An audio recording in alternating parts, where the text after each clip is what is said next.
Welcome, Pewter Report readers, viewers, and listeners to a brand new edition of the Pewter Report podcast, Energized by Celsius. It is a Thursday edition of the show. We are back for another episode live from Indianapolis, where we are at the NFL Combine. The drills are starting today.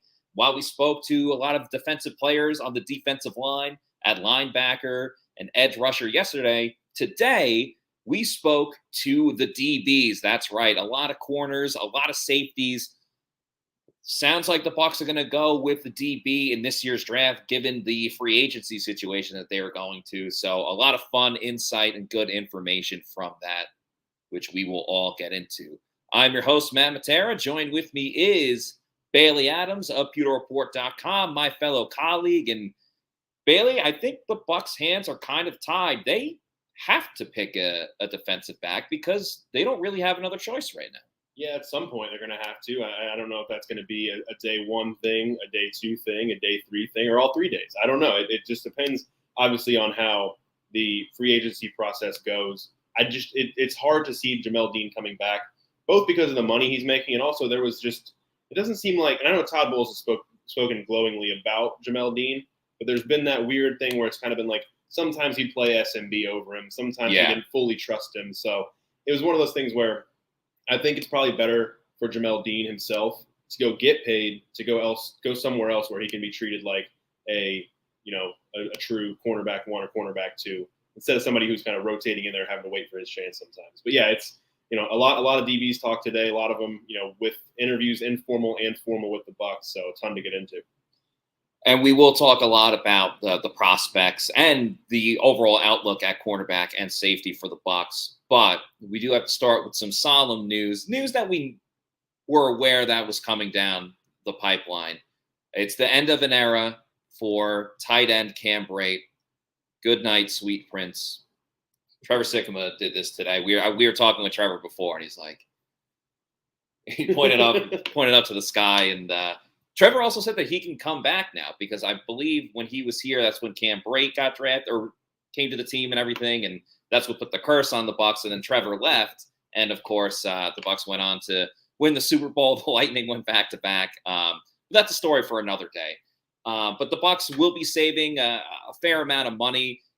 Cam, for what he does, definitely got overpaid, but good for him. Like, you get that money, but you can kind of see it coming, Bailey, for the fact that the last couple of seasons, he already took a pay cut, right. And given the salary cap situation that the Bucs are in, Cam Brate was a very likely target. But I mean, man, what a career in Tampa Bay! Quite the career. I mean, he finishes, I think, third on Bucs all-time touchdowns list for receivers or for pass catchers. And I know it's not the most illustrious list, probably, but still, I mean, over the course of his career, for a guy who went undrafted and coming from Harvard, to have the career he did as a Buc, I mean, he was, almost a cult hero for the Bucs, I think, in some ways. Part of the Super Bowl team, and he did. In the last couple of years, took some pay cuts to help the Bucs get cap compliant, to make another run and everything.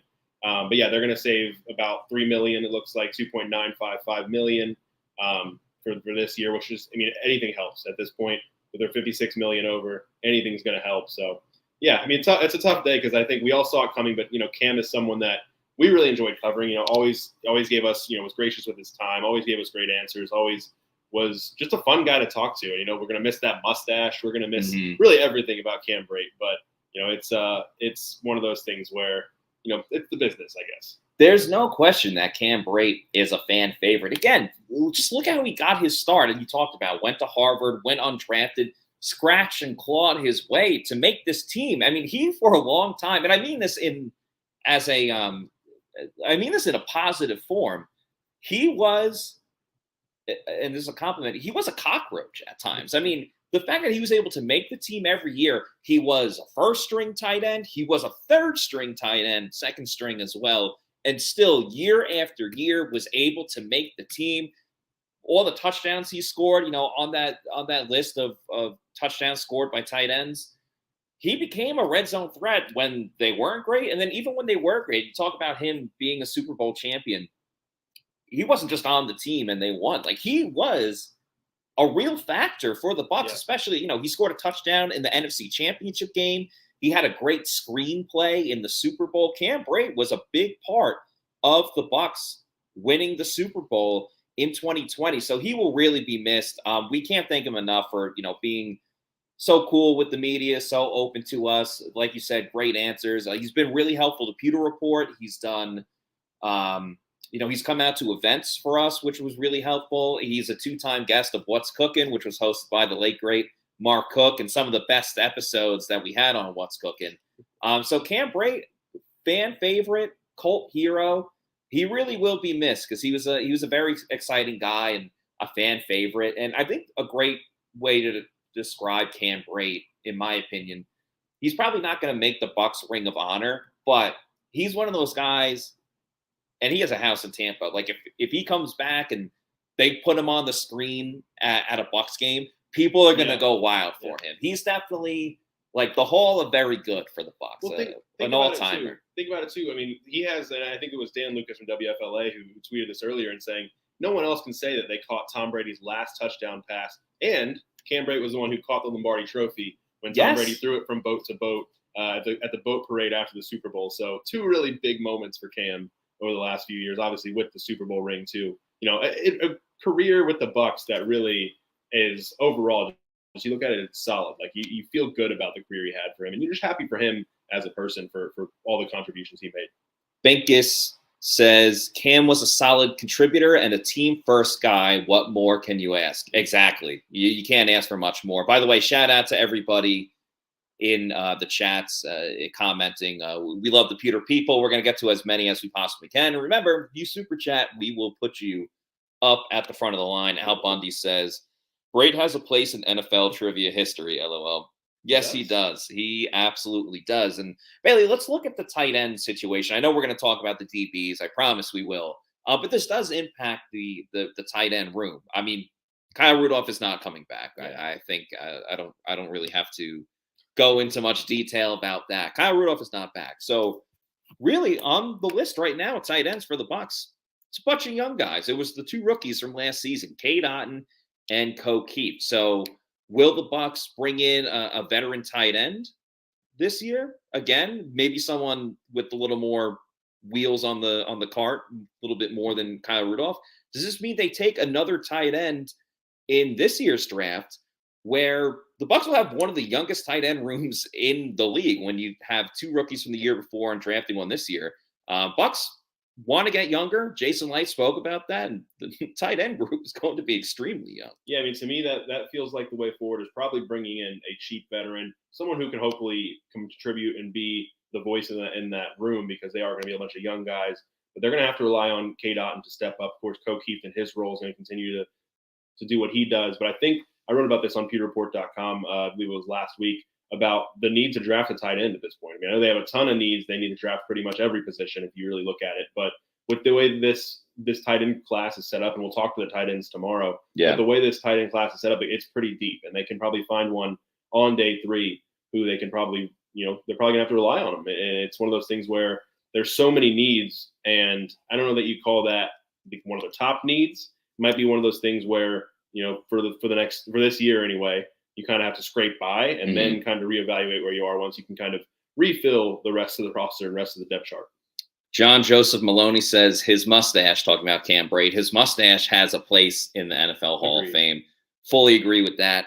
Kieran Butt says Otton tight end 1 season. Yeah, so what are your thoughts, Bailey, about Cade Otton? I think there were times that he really poured it on, obviously scored the game-winning touchdown against the Saints, helped orchestrate the comeback against the Rams. He scored the touchdown before Rachaad White had the game winner. Is Cade Otton enough to be a tight end 1, or is there still a little more seasoning for Cade? I think it's a little bit of both.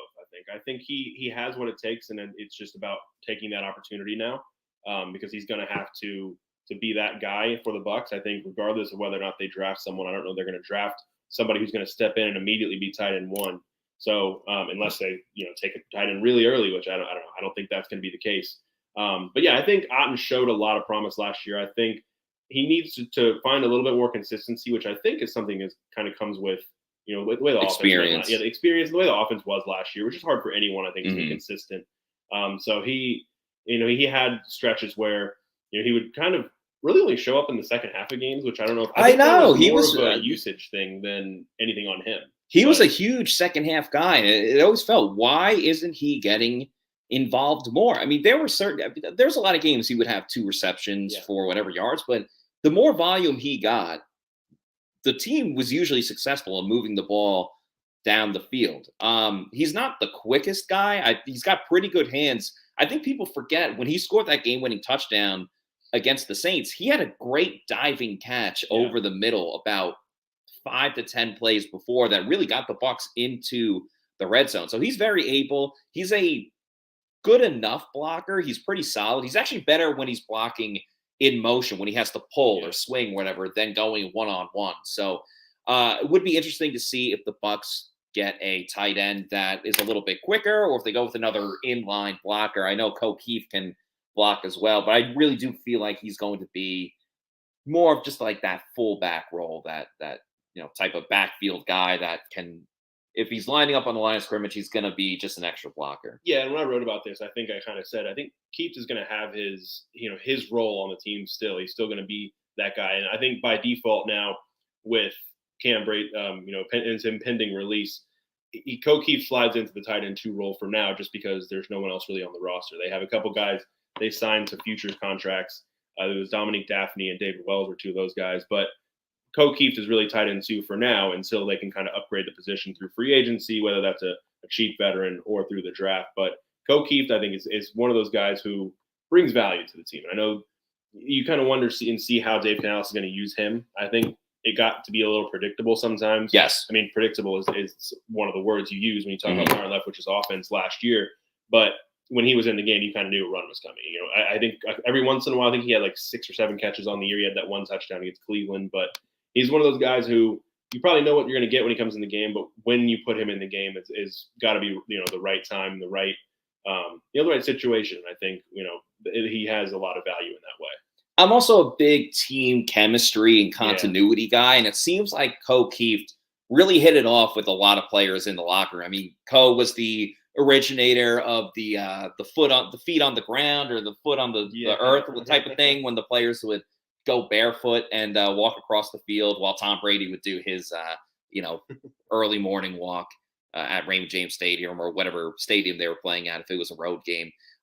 He goes out with a lot of the players too when there's big events, like Tristan Wirfs at the Lightning game the other night. Keith was there too, and Pat O'Connor. So it seems like he fits in really well with a lot of the guys. And maybe that's not important to some people, but I think it's an important aspect to being on the team. Some other Bucs news before we get into the combine. Some more negative news, unfortunately, and there was a grading system, I guess, if you want to call it that, a survey, an anonymous survey from the Bucs, but every team around the NFL, the players were given a report card, and they had to give the grades on a number of topics about the facility, where they play, and different amenities that the teams provide. And the Bucs did not get a very good ranking. Overall, they were ranked 26th in the league in 6 different categories. They are treatment of families, food, service / nutrition, weight room, strength coaches, training room, locker room, and team travel. So kind of like a lot of different areas, very scattered. Where they got good grades, they received an A from in the strength coaches, an A- in the training staff, but everything else was not good. For team travel, they got an F. For food service and nutrition, they got a D. And the treatment of families, they got a D+, which, again, we talked about this earlier. I don't think you can get a D+, because a D is between 65 and 69. So you either get a D, or if you're below 65, you just fail. So I don't know where the D+ came in. But either way, not the most ideal grades. This is something we had to address, Bailey. I can't speak for the players. I mean, we're in the locker room. We know the Bucs fly private, and the Bucs were very accommodating when the hurricane was coming and they got everybody to Miami. We can't speak for the players, but it was definitely an eye-opening report. Yeah, it was interesting to kind of go through and look at the marks that the Bucs got, but also some of the other teams. Like you see, like Yeah, the Chiefs came in, I think, like 29th overall, which surprised me. Some of those better teams you looked at, and the Commanders were number 32, dead last. that is the least surprise. shocking. Yeah, that didn't surprise, I don't think, anyone. But yeah, it was just kind of surprising to see, and like you said, eye opening, because I think, I don't know, from the outside looking at it, no, they have it pretty good. Like everything seems like it's run pretty well, but obviously they're in the building every day. They're dealing with some of this stuff. And I think it's one of those things that probably is going to be a positive, like a net positive for the NFLPA anyway, because that's who's doing this is the NFLPA, the Players Association. Yeah. I think the owners are probably going to hate that this came out, like that this is a thing now. Mm-hmm.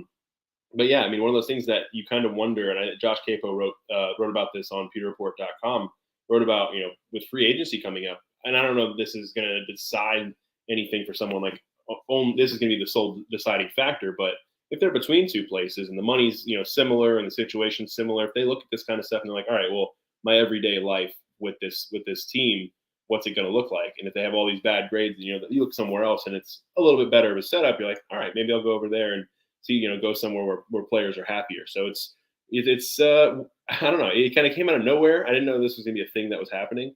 Yeah, it kind of popped up out of nowhere. And for it to pop up last night was definitely pretty interesting to read. I agree with you, though, that overall, I do think eventually it will be a good thing. Because if the players have an issue with something, then it should be addressed. I mean, wouldn't you want your players as happy as they can possibly be? So hopefully some good comes out of this. And for the Bucs, playing in Florida, a good bargaining chip for them was always the no state income tax. And being ranked 26th in the league in these amenities, it could hurt because, and Josh wrote this perfectly in the article, which again, please go check out at pewterreport.com. Josh made the point that the Bucs they were kind of on easy street, where they had a, get out of jail free card, because you had Tom Brady, and Brady was the ultimate recruiter, and people wanted to play with Brady. That's why Gronk came out of retirement. That's why they got Antonio Brown. That's why Leonard Fournette went there. You can name a couple of other guys as well. But Brady's not there anymore. So you can't just go with, hey, you get to play with the GOAT. You get to go with some of the greatest of all time. That's not there anymore. So you actually have to come up with a better convincing point now, a better case to bring in highly coveted free agents, because you're not always going to find the Shaq Barretts of the world that just pan out fantastic. You have to eventually, and not this offseason, obviously, given the cap situation that they're in, but one day or another, you're going to have to try to convince a more high-profile guy that can make your team better. And these rankings, while they're not last, they're still not overall fantastic. So hopefully something gets cleaned up there. Yeah, I mean, hopefully the Glazers, and hopefully I think just the organization in general can kind of look at this as constructive criticism and not something to scoff at, or not something to not one out there. I think it's probably, if it leads to positive and it leads to the changes that the players want, obviously within reason, and not everything's ever going to be perfect, but if it leads to some positive change, I think it would be a good thing for everyone. I will say, when it comes to energy drinks, Celsius energy drinks always get an A+ from me. They are the presenting sponsor of the Pewter Report podcast. We highly recommend you check out some of their new flavors, the Fantasy Vibe and the Sparkling Lemon Lime. Fantasy Vibe, it's like drinking a creamsicle. Do I need to say more to Bucs fans? Creamsicle. And then the Sparkling Lime, I've been a big fan of it ever since I tried it. It's definitely in my rotation. Has 7 essential vitamins, Celsius energy drinks, and no crash or post energy drink jitters like you might get with some other products. Go to the store locator. Bailey, we did that today. After we left the convention center at the Combine, Scott Reynolds punched in our address, and we went to our local convenience store in Indianapolis, picked up some Celsius. So the store locator works, ladies and gentlemen. We're not just hyping it up. It legit worked for us, and we got some Celsius on the way home before we did this podcast. And find out where you can get a Celsius near you at your local Walmart, Target, CVS, or your bodega. Get to your bodega, try the new flavors of Celsius. That's hashtag Celsius Live Fit, hashtag Celsius Energy. All right, Bailey. time to talk about some of the prospects that we spoke to today at the NFL Combine. It was defensive back, so it was corner and safety. A couple of formal interviews with the cornerbacks, a lot more with the safeties, but we'll start with the CBs. Lay it on us, the formals and the informals. Yeah, so there were just two formal so far for the Bucs with their cornerback or with the cornerback prospects. What was it? 45 is how many they get total, right? Yes. 45. So these are two more of those. Oregon cornerback Christian Gonzalez has a formal scheduled with the Bucs. He's a guy who's been mocked to the Bucs, I think, quite a bit in the last couple weeks, last couple months. And then the other one was South Carolina cornerback Cam Smith, who has had a formal. I think he's another one who's been mocked to the Bucs quite a bit. He has. Those two had formal interviews and then some informal interviews. Utah's Clark Phillips, Mississippi State's Emmanuel Forbes, another guy popular in mocks. Alabama's Eli Ricks, who Josh Capo wrote about a couple weeks ago on pewterreport.com. Oregon State's Alex Austin, Maryland's Jacorian Bennett, USC's Mekhi Blackman, Miami's Tyreek Stevenson, who's somebody I think of interest, somebody we might want to talk about. But South Carolina cornerback Darius Rush, who was at the Senior Bowl in Mobile. Kansas State's Julius Brents, another guy who I think we were keeping our eye on in Mobile because he had a pretty and he was on our flight. He's been training in Tampa. He was on our flight to the Combine. Virginia corner AJ Johnson, Louisiana Tech's Miles Brooks, Syracuse corner Garrett Williams, and then last two were South Alabama's Darrell Luter Jr. and then Oregon State's Rajon Wright. He had one at the Senior Bowl. He mentioned so quite a bit, a lot to get through there, and I think it's pretty obvious why, given the state of the Bucs cornerback group right now. Yeah, I had some good conversations with Alex Austin and Williams from Syracuse. You'll see that in a video in a little bit. But the two guys we mentioned at the top, or that you mentioned, with Gonzalez and Cam Smith, two guys that in Pewter Report's mock draft roundup, they come out every week. Gonzalez has been all over the place. He's been mocked to them a couple of times. Same with Cam Smith. I'll start with Gonzalez. Just, the write-up about him on various websites, he's got the length, the athleticism. I mean, you can see in the graphic for those watching the show right now. I mean, he's got the elevation. He can go up and get up after the football. You're always looking for an athletic corner, especially in today's NFL. Physicality is still important, but given all the penalties and the different rules that go on in the NFL, you need a guy that can stay with these wide receivers that are running 4.3s and at this point 4.2s. So the athleticism is like the biggest thing for him that really sticks out. Very experienced as well. He was a 3-year starter in his college playing days. And maybe the biggest thing that really stands out for him is the instincts. And that's something for me that, listen, outside of quarterback, and this is just my opinion, feel free to agree or disagree. Outside of quarterback, I truly think playing cornerback is the most difficult position when you're entering the league as a rookie. I mean, you are going to get burnt and lose reps.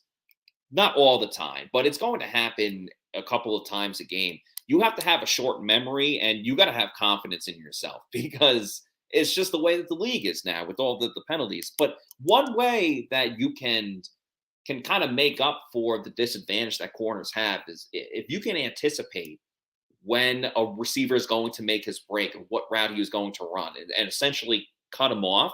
I think that's so important. That's what really made former Buccaneer great, but New York Jet Hall of Famer, soon to be Darrelle Revis. That's what made him great, was his ability to mirror what the wide receiver was doing.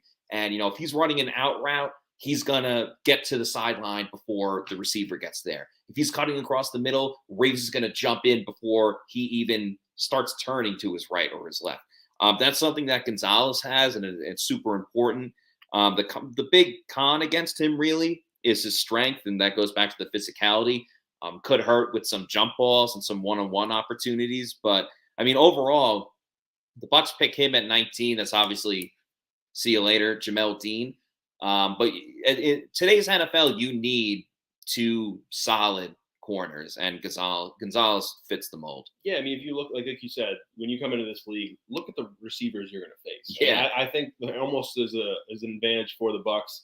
Any Bucs young corners that come in, because in training camp and the preseason practices and everything, they'll be going up against Mike Evans. They'll be going up against Chris Godwin, some of the best receivers in the league. But yeah, it's a huge position of need for the Bucs, especially, I think the good thing, and this is obviously the way the calendar set up in the NFL, is like we'll know what happens with Jamel Dean within the next couple weeks once free agency opens, and whether or not cornerback is potentially a first round need for the Bucs. And Christian Gonzalez is a guy who, like, I don't even know for sure if he's going to fall away to 19. Yeah. But someone definitely of interest if he does fall to 19. You mentioned his instincts. I mean, he had 4 interceptions last year, and then he had 7 passes defended and 5 in each of the previous 2 years. And I think it's just one of those things where we've talked about it yesterday with some of the edge rushers and the linebackers forcing turnovers. The Bucs need to force more turnovers. We knew yes, it's something that was completely lacking last year. And Gonzalez is a guy who, 4 interceptions in a year, I think, is probably more than any of the guys the Bucs had back there last year. Mm-hmm. And so somebody who can hit with good ball skills and those instincts to make those turnovers and make those splash plays. Definitely. And obviously, you mentioned the length. He's listed at 6'2". We'll see what he measures in at, obviously, with the combine this week. But that's the kind of length that Todd Bowles and this Bucs staff likes. They love lanky corners. Derek Hall says the draft is deep with corners. I think Witherspoon might be there for us. There's another comment by Adrian. Adrian was saying that cornerbacks are the most important defensive position. A couple disagreements from Tom and Al saying that defensive lineman is more important on the defensive side. The other corner that had a formal interview with the Tampa Bay Buccaneers is hold on, we got to get to a super chat first. Thank you to LDBC's Most Wanted. Thank you for the $1.99 super chat. Do you think Gonzalez shops at his local bodega? Well, if he comes to Tampa, he can go to a couple of bodegas and get some Celsius. Yeah, I think he probably is. Yeah, if he's not, I don't know if he is, but he should. He should be, definitely. But thank you for the super chat, LDBC's Most Wanted. Appreciate that.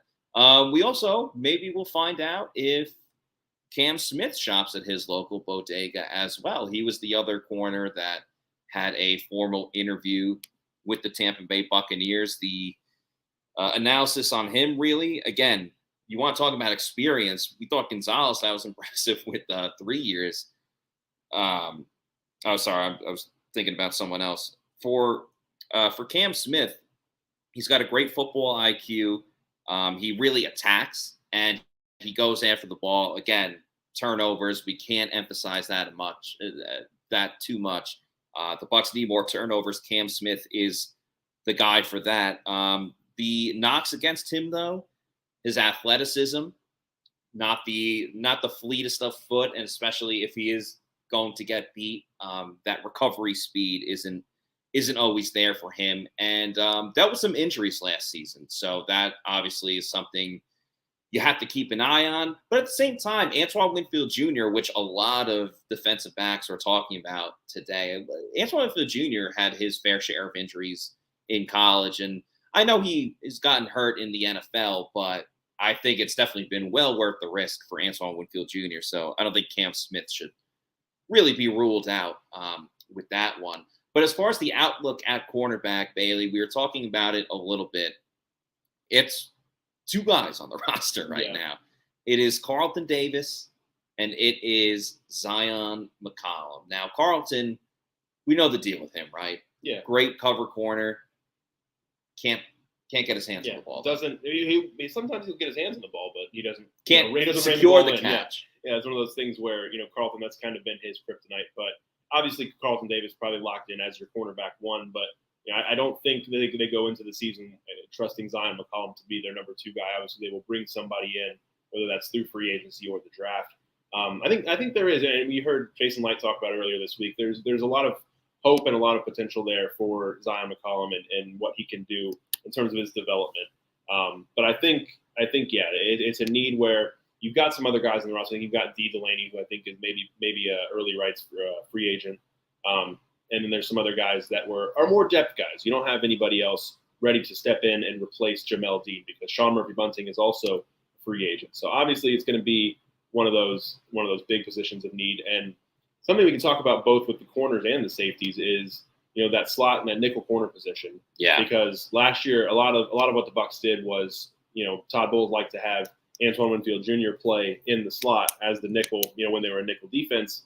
And he said earlier this week, and it's something he also wrote about on pewterreport.com, that this year he would like to kind of stick Antoine Winfield Jr. at one position and leave it there, not move him around as much as he did in 2022. And you read between the lines a little bit there, and he means safety. That's where Antoine Winfield Jr. was better. I think Winfield had a solid season anyway, playing both roles, but he's been better as that kind of center field type.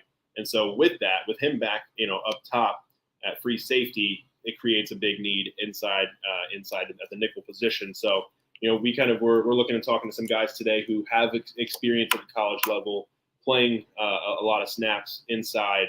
And so I think that's one of those things where you look at those guys and probably move them up. I don't know if say move them up the board, but kind of keep your eye on them a little bit more given the needs of this team right now. Yes, definitely. A couple prospects that we'll get into in just a moment about where their strengths are at the nickel corner. I think it will be better for the Bucs in general with Antoine just playing further back at free safety, and better for him too. I think in terms of probably health-wise. Yeah, health-wise, contract valuations, all that stuff. I think will be better for him. That's his true natural position where he's at his best. Well, the Bucs needed to figure out who was going to be that nickel corner because Jamel Dean had hands down won the second cornerback, CB2, and Sean Murphy-Bunting, great guy, but not really the right guy to play slot corner. Damn, Scott ditched SMB dirty with this picture of him allowing the touchdown against the Seahawks. So let me ask you, and we'll get into the safeties in a moment. Jamel Dean seems like he's out the door just because he's going to get more money than the Bucs can afford. Doesn't mean that the Bucs don't want him; they just can't afford him. SMB, it's a very different situation. He lost his starting job. He got playing time last year because of injuries. Had an interception on Patrick Mahomes. Would you bring back Sean Murphy-Bunting next season?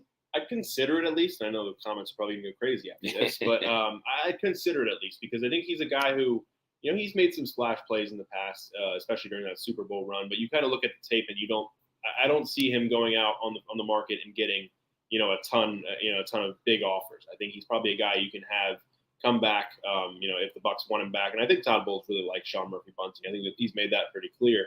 I think this is a guy that you can probably bring back. I don't want to say on a cheap deal, but on a cheaper deal, and kind of maybe give him a chance to reestablish his value on the market. Maybe going into next year, maybe it's a 2-year deal. I don't know. It just depends on how they can get the money right and the terms. But he's a guy I definitely would consider given the Bucs situation because I think it's tough to turn over almost an entire cornerback room. I think.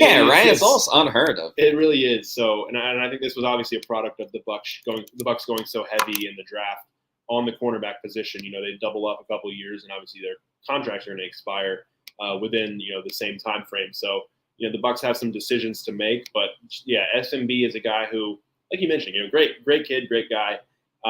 Hasn't always been at his best, but I think there's maybe enough there to bring him in as a guy that you have as depth or have as a rotational guy when you need him. I don't know that he's the guy you want to go into next season as your number 2 corner, like the starter, but I think there's the potential there to bring him back. Bucs Skull Gang in-house says, who are the Bucs going to franchise tag? Now, this is a tough one. Jason Light was asked about it, and he said it's a good tool, it's a useful tool, but we kind of hope that we don't have to. The Bucs have used the franchise tag over the last couple of years, mostly with Chris Godwin. They used it twice with Chris Godwin. Used it twice on. And in 2020, they used it on Shaq Barrett, I believe, right? Yeah, they did. So I know we just said he's going to be out the door, but I think Jamel Dean would be the most likely franchise tag, but kind of as a placeholder, very similar to what they did with Chris Godwin in terms of they're going to franchise tag him so then they can sign him to an extension and lower that cap hit where they can still maneuver this year and then Dean can get more of his money down the road. Outside of that, I don't really know if there's a top, I don't know that there are any other candidates really. Yeah, I really think it's just Jamel Dean. So that's how I would answer that. The one thing with Jamel Dean and the franchise tag is I think, like you mentioned, they can use that as a placeholder and then lower the cap hit. I don't think you want him playing on that franchise tag because the franchise tag price for a cornerback is going to be, pretty significant. I'm trying to look it up here. I think it's going to be somewhere in the $18 million range. Mm-hmm. And with the Bucs situation there, and we keep talking about the cap situation, I don't think it's maybe the best time to pay your number 2 corner $18 million. I think they gave Carlton Davis I think it was a 3-year, $45 million deal last year. So yeah, it's just gonna be tough for the Bucs to make it work with Jamel Dean. But they have that franchise tag if they need it. If they really can make that work, it's a possibility at least. we have another super chat from LDBC's Most Wanted. So thank you again, LDBC, for the $4.99 super chat. They say, I don't think our O-line is far from great. Wirfs, Mason, Jensen, Leverett, and a premium pick at left tackle.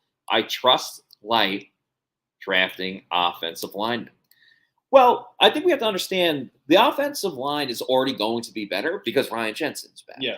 And Ryan Jensen is a huge deal.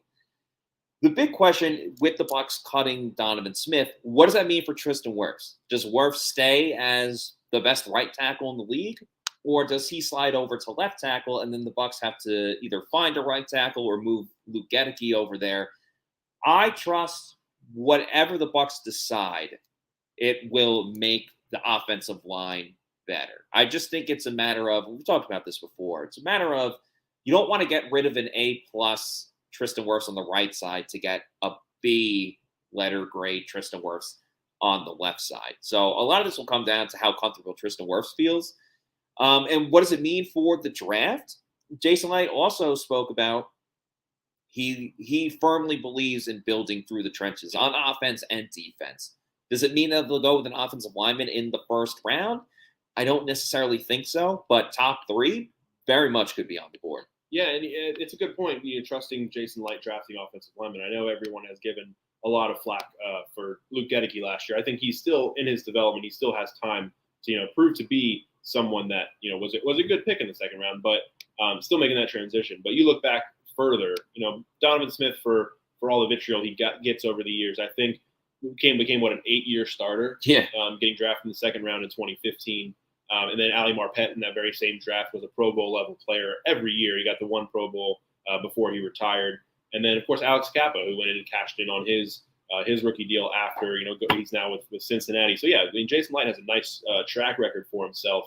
And you look at that offensive line, and like you mentioned, it wasn't that Robert Hainsey was bad last year at center filling in for Jensen. It's just Jensen's on another level. Exactly. And so he really instantly elevates that offensive line when he comes back. And it also does give you the versatility or the chance to potentially, and I don't know if they'll do this because I think they probably they don't want to put their backup center at risk, but they could have Hainsey compete for that guard spot. So they have options, and it'll be interesting to see how it all plays out with Donovan Smith's impending release, because they are going to have to make a decision to figure out what they're going to do at tackle. A lot of decisions to be made. Another decision, if you're going bowling, is will I hit a strike this time? And of course, if you're looking to get that strike and knock down all 10 pins, go to Pin Chasers to do it. They have multiple locations in the Tampa area. It's a great night out with friends and family. The food is very underrated, from the pizza to the chicken tendies to the nachos. And they have deals literally every single night, from all-you-can-eat pizza to all-you-can-bowl to dollar beers. If you have a kid and you're throwing their birthday party and you want to do it at Pin Chasers, you're going to the right spot, because they obviously have the bowling. They have an arcade area as well, so the kids can play video games. They can do some bowling. There's something there for everybody. If you want to have a company event there, it's a good spot as well. They have a bar with all types of beer, liquor, and wine that you can enjoy. Deals galore. Brunch on the weekends if you want to do that. Visit pinchasers.net and see what deal they have in store for you. Let me say this too about Pin Chasers is, you mentioned birthday parties. Our birthdays are both coming up. Yeah, and I actually was even telling my family the other day, I was trying to figure out what I want to do for my birthday. You always keep it pretty low key. And I was like, I really kind of want to go bowling.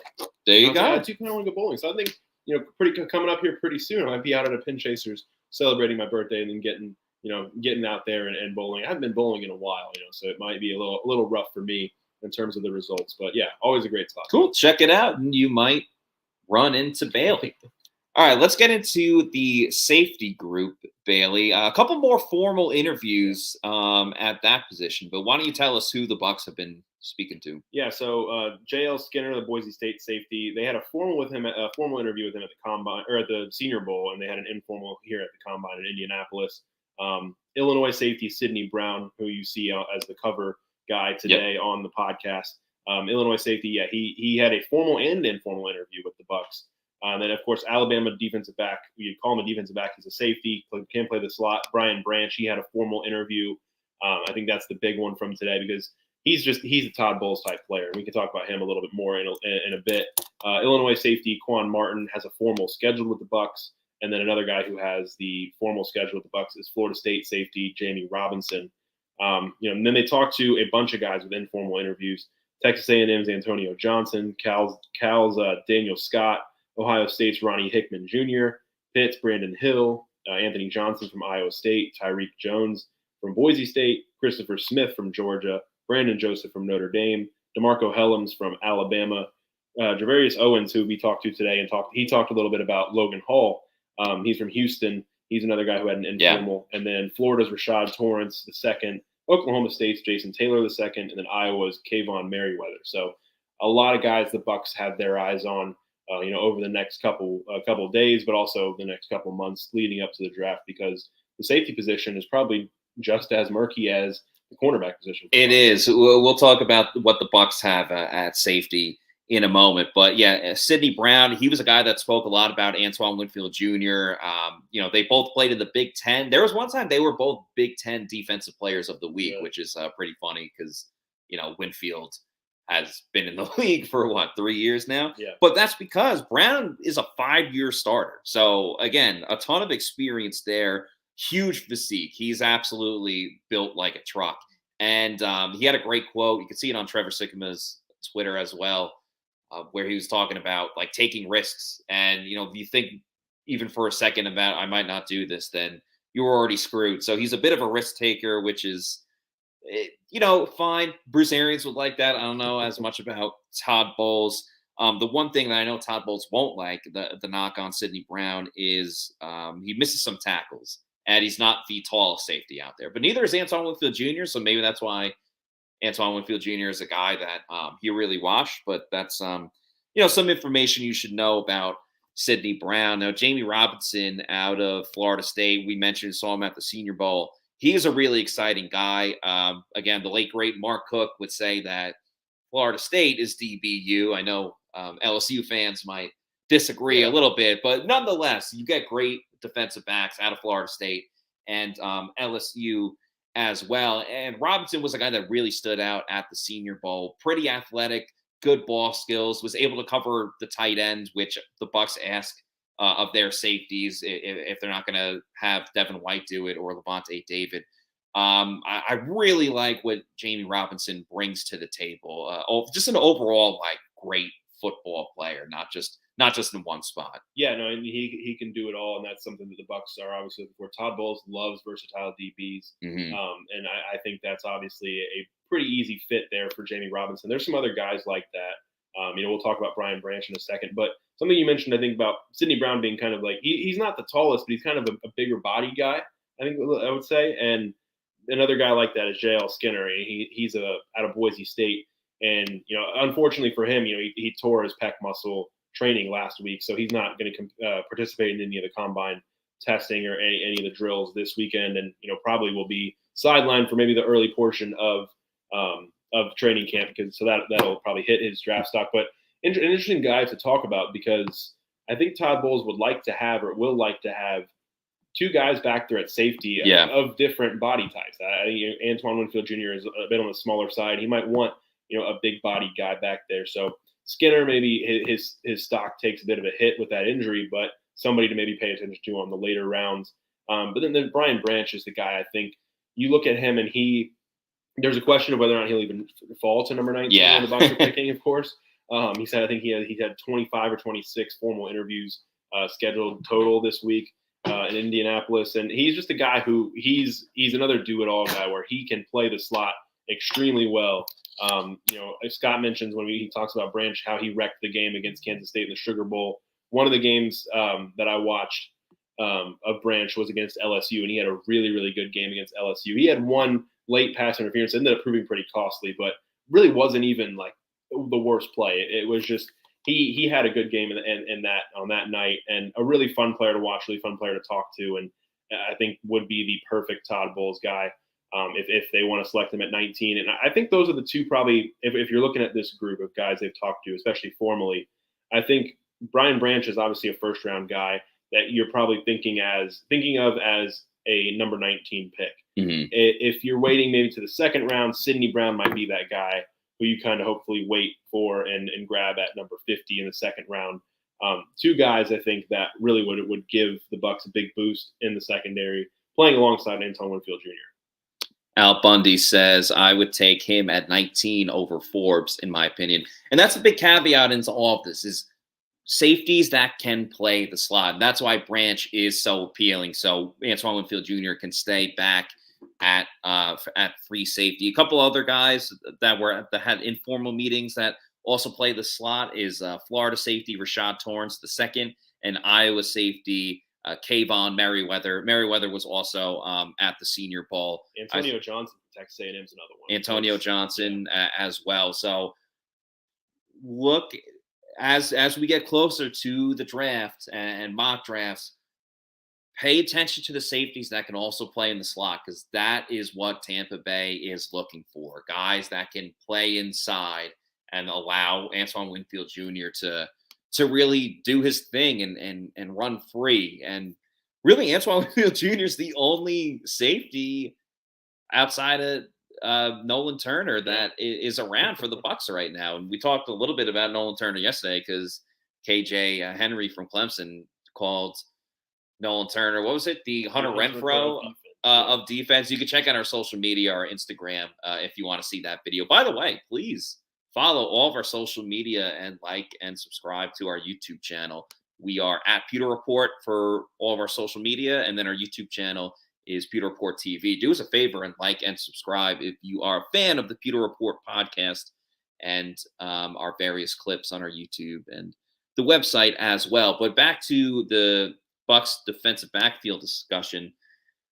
Antoine Winfield Jr. is the guy at safety. Yeah. And there are a couple players that they brought in on one-year contracts, most notably Logan Ryan, who I thought did a very fine job in the role that he was asked for. And Mike Edwards, you see him in that picture. He's the front man in this one. He was a ball hawk this year. I tried to curb my accent there. He was a ball hawk, and this year was a big opportunity for Mike Edwards. It was his first time being a full-time starter, and the turnovers kind of went away. You know, he had the big week 2. He had the pick 6. I think he had 2 interceptions in that game, and then he only had one other interception the rest of the season, and that was on a Jamel Dean had the 2 interceptions in the game. Mike Edwards had the pick 6 and kind of, closed the door on that one. The only other interception he had was a halftime Hail Mary in the game against the Browns. And Edwards got hurt a little bit. I do like him as a player, but I think we learned that he's better suited in the backup role that, yeah, you're a backup, but you're still important to the defense because you're getting a fair amount of playing time. And we'll see what happens with Mike Edwards. Yeah, I think he was solid in that rotational role, a little bit more of a mixed bag this year. I think early on it was one of the things, because the question was,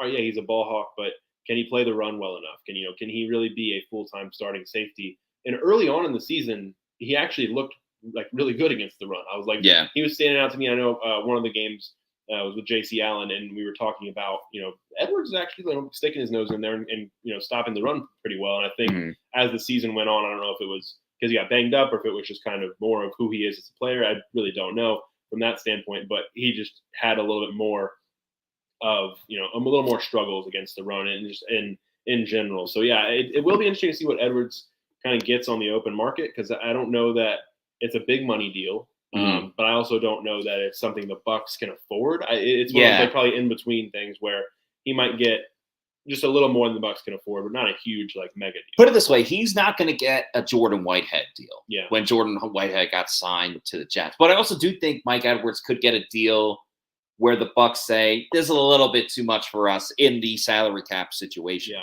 Now, Logan Ryan and Keanu Neal, if I'm the Bucs, I go back to Logan Ryan ASAP and say, please come back for the same deal that he got last year. And Logan Ryan, because he got injured, he played very well when he was out there, but because he got injured and missed a whole month, even more, I don't necessarily think the market is that big for Logan Ryan. But if you're Logan Ryan, he is a veteran. He can still make plays where if I'm him, I kind of try to latch on to a team that is more suited to make the playoffs. There's obviously a lot of uncertainty with this Bucs team, but man, I would really try to get Logan Ryan back. Yeah, and you think about it too, the landscape of the division, this is something that both Jason Licht and Todd Bowles are talking about. So obviously, they're going to try to retool this roster and make a run of that division again because it's a weak NFC South even still. So, I mean, maybe he does. Maybe he wants to be a part of that and try to come back in if he liked it enough in Tampa, because he missed a chunk right in the middle of the season, but it was right after the beginning of the season where he was a turnover guy. I mean, he was. He had this fumble that you see here. I think he had a pick off of Aaron Rodgers? It was, in the Packers game. So he was a guy who was taking the ball away, which, as we discussed at length, is something that the Bucs were missing for so much of last year. And I think when he was healthy, played pretty well. He's a guy that's getting up there in age. I don't think he's going to command a ton in free agency. So I would consider bringing him back. Keanu Neal's another one who I don't think is going to get that big of a deal anywhere else. So if you're the Bucs and you're trying to fill out that safety room, I don't think you're relying on Keanu Neal to be a starter, but a guy who can come in and start if there's an injury or if something happens.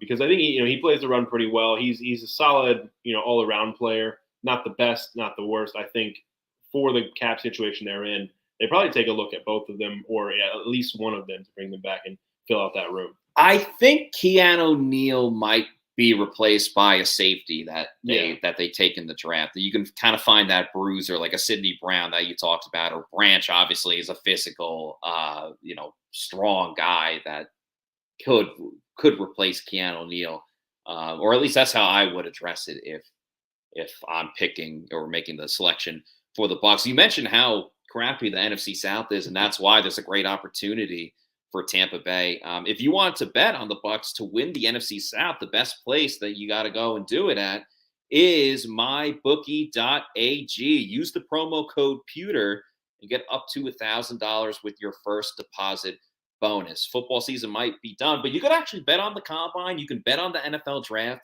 You got the NHL and the NBA in full swing right now. College basketball, March Madness is right around the corner. Bailey and I yesterday bet on Alabama, Roll Tide we bet them at halftime when they were losing to Auburn. We bet on Alabama to win, and Bama won in overtime. So very excited for college basketball and March Madness coming up in a week or two, and a big UFC fight coming up this Saturday. So there's always something to bet on. You can bet on, you can play some blackjack as well at MyBookie. One more time, use that promo code Pewter and put $1,000 as a bonus into your deposit over at mybookie.ag. Bailey, to get back to the prospects for just a moment, we spoke to a lot of guys. That's how we got all this information of who's having a formal and informal interview with the Bucs. And while last year wasn't ideal for Tampa Bay, there were still great times for the Bucs and the secondary. They are coming off a Super Bowl championship in 2020. So there was a lot of Antoine Winfield Jr. discussion. A lot of the safeties either know of Antoine, trained at the same place where Antoine Winfield Jr. Trains at, or look at him as a guy that they can find the same amount of success as. So we're going to play a video right now, just a couple of the prospects talking about what they know about the Bucs, how their meeting went with the Bucs, players that they know. There's a Sean Murphy-Bunting shout out. I will put the disclaimer. There are a couple of mispronunciation of players, but let's understand. We're covering the Bucs. We know these guys. These are college prospects that just focused on their college football season. Now they're going to the combine. They're talking with all different teams. It's not their responsibility to know the ins and outs of every single player. So there are a couple of mispronunciations. Just understand they have a lot going on. But here's a couple of this is a fun little video of NFL combine prospects discussing your Tampa Bay Buccaneers. Oh man, beautiful, man. Great weather. I'm from the Midwest, so I'm really not used to having 80-degree weather in the middle of December and January. So I definitely enjoying all the weather out there. it go? It went great. Tampa Bay went great. Spoke about me as a person, wanted to get to know me, and then football things on the grass and my football IQ. So it went great. Todd Bowles, the head coach, was a defensive coordinator, but he used to coach defensive backs. So can you imagine playing in a defense like that really favors the secondary? Yeah, they have a young defense over there, so there's a lot of ballers on that defensive side. I look up to Sean Murphy, Bunyan, Antoine Winfield, those type of guys. So I would love to, be a part of that defensive backfield and, fit in with them. And it went great. Coach talked to me about just being able to play nickel and then being able to play free. He compared me to Antonio Winfield a little bit, just being a little bit undersized, but being able to play the star position, being able to blitz, cover in the slot, being able to be in the deep part of the field, the middle of the field, like free safety. So, yeah, that went great as well, too. Freak, like I was just mentioning, just learning the D-line moves and, you ain't really got to tell Logan too much. Like, he's two gapping people, and it was crazy. Just from practice, you got to redo practice and redo the script, because he's just messing everything up. Like, he's just a wrecking ball. And, like, just seeing him have that success from year one, he's going against the Dallas Cowboys. They have a great O-line, and he's just causing havoc. So it's crazy to see it translate for him. Great. Love the Buccaneers coaching staff. Hopefully I can meet with them again in the future. So. Have you met with the Bucs at all during this process? Informally. Informally? Yes, sir. Are you familiar with like a Todd Bowles defense at all, or any of the players on that team? Yeah, I'm familiar with Carlton Davis, Sean Murphy Bunton, right? Okay, yeah, Jamal Dean. So I'm pretty familiar with it. I've seen Antoine Winfield train at the same place as me, but I don't know too much about Todd Bowles' defense yet. But hopefully, I get to learn a little bit more about it. And you heard us talk about the new flavors of Celsius earlier on in the show, but we want to remind everybody that the vibes are always high with Celsius, and on this podcast as well. Get the Arctic Vibe, peach or tropical vibe. There's so many awesome different flavors. You can also go with the Fuji apple pear, strawberry lemonade, the sparkling wild berry. There's an acai as well, peach mango. What do we got there? The strawberry acai, sparkling kiwi guava, a ton of awesome, great flavors. If you want to get it in bulk, after you go to the bodega and you're like, I can only get so many Celsius at my local bodega. If you want to get it in bulk, get the variety pack, because variety is the spice of life. And go on Amazon, do the subscribe and save, and have it sent to your house or apartment every week, quarterly, monthly. Well, monthly would happen first before quarterly, but you get my point. Get it whenever you want. Just make sure you're drinking Celsius energy drinks, the official sponsor of the Pewter Report podcast. I've been having a lot of strawberry lemonade Celsius, and just picked up a peach vibe as well when we use the store locator.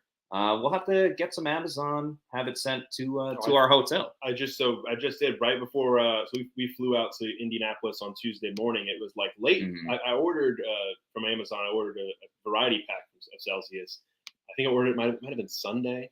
It got there on Monday night. It was like 9:30 at night or 10 o'clock. There's a knock on the door that we hear. Our dog's going crazy, and it was Amazon dropping off my variety pack of Celsius. So got that waiting for me when we get back to Tampa. Awesome, great stuff. Appreciate everybody in the comments today. A lot of good insight. Christy saying Dave Canales is going to be our future head coach. Give Todd Bowles a chance. I know last year wasn't ideal, but don't give up on Todd Bowles just yet. A couple others, Cam Smith or Ringo. I think Cam Smith is a little bit more likely than Ringo. Wayne Haskins says, CB, get turnovers. That is absolutely huge. They need a lot more turnovers. Todd Bowles spoke about it as well. But that's going to do it for us on today's show. As Christy last says, Drew Sanders did have a formal interview with the Bucs, and Adrian says, I love Todd Bowles. So difference of opinions on Todd Bowles. He's a good guy overall, but needs to have a better season this year for Tampa Bay. Excuse me. That's a sign. That's going to do it for us on today's show. That's the last one for this week. We will still be at the Combine tomorrow and Saturday. Tomorrow's a very exciting day. We talk to the quarterbacks, the wide receivers, and tight ends. More positions that will be very important to your Tampa Bay Buccaneers. So make sure you dial into our social media, pewterreport.com, but also our Twitter, Facebook, and Instagram. We've been posting a bunch of different reels and videos and pictures and just tweets about what's going on, what all these prospects are saying. You can stay locked in there. We also have our prospect tracker on pewterreport.com. And then, of course, if you like the podcast, if you enjoy what we do, if you like the clips that we put up on our YouTube, please subscribe and like our YouTube channel at Pewter Report TV. But until next week, where we will have a recap of everything from the Combine, for Bailey Adams, I'm Matt Matera saying thank you, everybody, for watching. We will see you on Monday for another edition of the Pewter Report podcast. Have a great week and weekend. Out. Peace out.